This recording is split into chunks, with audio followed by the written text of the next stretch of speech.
Welcome back to all our network members and the YouTube channel subscribers. This is Siwen Yi from the University Network and our network real estate partner in the Southwest Florida market, Justin Watney. Welcome, Justin. Hi, Mr. Yi. Thank you for your time. I know you're busy writing contracts. Time is so precious for you. You are still doing well because your market provides a lot of value and long-term growth for primary homeowners out there in your market, as well as out-of-state real estate investors. And our network members have enjoyed working with you for the past few years. They have done well, and we can talk about that and what's going on with the current market, what's going on with the future of the Cape Coral market. First, I'm going to share the screen and talk about something else first. Let me start with the Redfin data in Cape Coral and Southwest Florida. Justin, I will ask you a couple of questions throughout the next 4 slides. You can provide a high-level answer because you know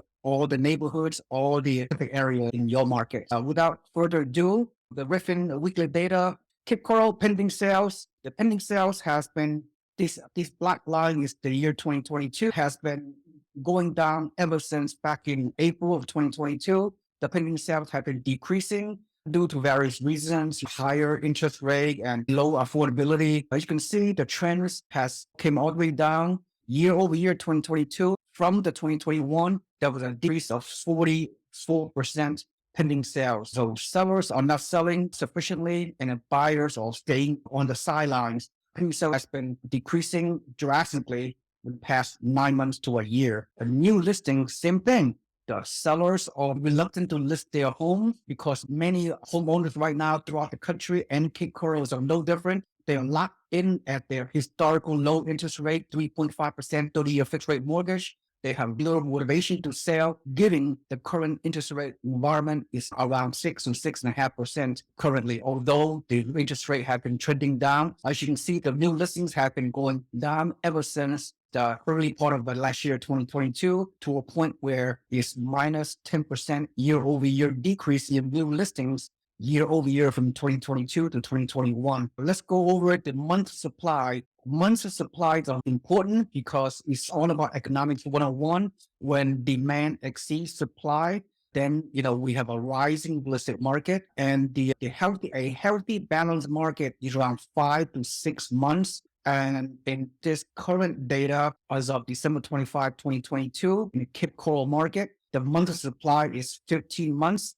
15 months divided by 4 months equal a month, with almost 4 months supply of inventory. Is still technically a seller's market because 4 months supply inventory is below a balanced market of 5 to 6 months. That's what I see right here. And finally, I'm going to go over the medium sales price. Medium sales price year over year, many of our investors, through you, Justin, thank you so much for helping our investors from out of state buy cash flow rental properties. Look at the missed opportunity on this unique once in a lifetime opportunity back in 2021. If you look at this median price in Cape Coral back in less than 3 years ago, the median price is at $238,000 as of June of 2020. If you fast forward to June of 2022, 2 years later, we have seen a 35 plus almost 30.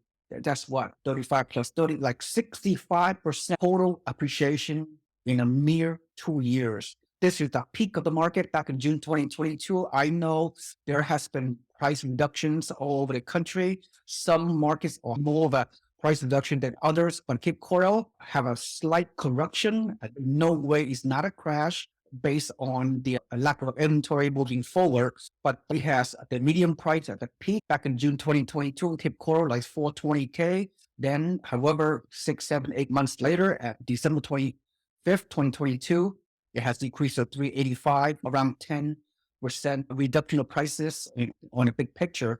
But still, for the investors, anybody who bought in the past 2 years in Cape Coral through you or any other sources, you still have a year over year, December 2020, at median price of 282. Now the median price is 385. People still gain 18% plus 27%, around 55% average appreciation. However, real estate is hyper local. down to the neighborhood, down to the house. Depends on what neighborhood one bought in Cape Coral. Some of the appreciation in the past 2, 3 years has been more than 60%, sometimes even 100% appreciation in 2 years. We will never get back to this unique market that occurred because of historical low interest rate, 3.5% 2 years ago. Moving forward, it'll be a healthier market, more stabilization. When I expect this triple digit appreciation anymore, the investors that bought through you from my network have done well, even if their homes have decreased in value by mere 5 or even 10%. You know why? Because there's a slight correction in value is on paper.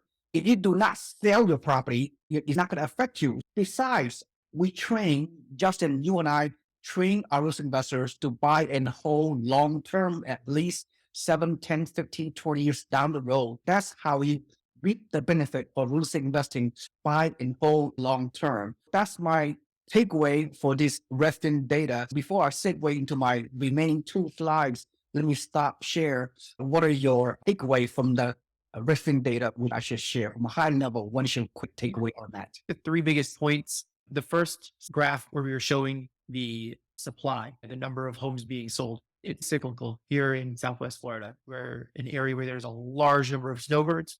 We always see the most activity between January and April.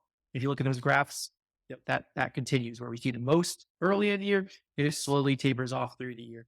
Those graphs almost line up perfectly. I mean, following the same path we always see. That final slide showing the median sales price, again, that's a perfect graph. I can't believe how perfect that is. If you look at it, those lines each year, they never intersect, right? What does that mean? It means if you purchased and you held on to it for 1 calendar year, you made money. No matter what point you bought and sold it, you made money because that graph always goes up each year. And even at the worst point, I think your year over year appreciation was 8% at the lowest. That's great. That's double the national average. Right? The national average 25 years is 4.25%. If we're getting 8% at our worst, we bought at the worst possible time and sold at the worst possible time, we had 8%. That's great. Yeah. That's more than we ever run a projection with. I mean, these graphs are great. I mean, I don't see anything concerning. We even see prices increasing early in the year, just like we would expect for 2023. And prices are higher than 2022. Again, all signs are this is a strong, healthy market, still poised to make investors plenty of money moving forward. Exactly. What do you think about, I know Redfin data, sometimes they're not totally 100% accurate. What about the 16 weeks of supply, which is a 4 months supply of inventory? Is that a little bit misleading? It's probably less than 4 months. That's a generous number. I mean, if we included every home on the market, there might be 4 months. I can tell you we have homes listed right now. Yes, it's considered inventory, a home on the market. It's not a home someone is moving into, right? This is a hurricane damaged home being sold at lot value with the intent of it being torn down for a developer. Yes, that sale would count as a house in the supply, but it is not a move-in ready home that's going to help that demand at all for another 2 years of construction. I think that 4-month number is generous. I can think of in that neighborhood alone where I have the listing, about a dozen homes in the exact same condition that they're being sold, they're being torn down. It really doesn't help the inventory, helping the buyer demand to move in for another 2 years before those homes are ready. Yeah, I would agree. My takeaway in the Redfin data is similar. I mean, the trends are all clear. Is the trend is it's just a slight correction. But momentarily, I will show you another graph that will really validate officially with hard data what the people out there need to learn and understand. And they will know this is real estate is not going to crash under the current economic conditions. People just don't listen to the negative headlines, the fear porn, YouTube videos out there. It's all clickbait. Anyway, so yeah, Justin, of course, you're on the ground. You know your market. You know the market better than anybody else. And you are a turnkey provider. You will do a one-stop shop. You will help out-of-state real estate investors to buy great cash flow turnkey properties. And you also help homeowners in the area as well, primary homeowners to buy their home to live as well. So Southwest Florida market is a very robust long term.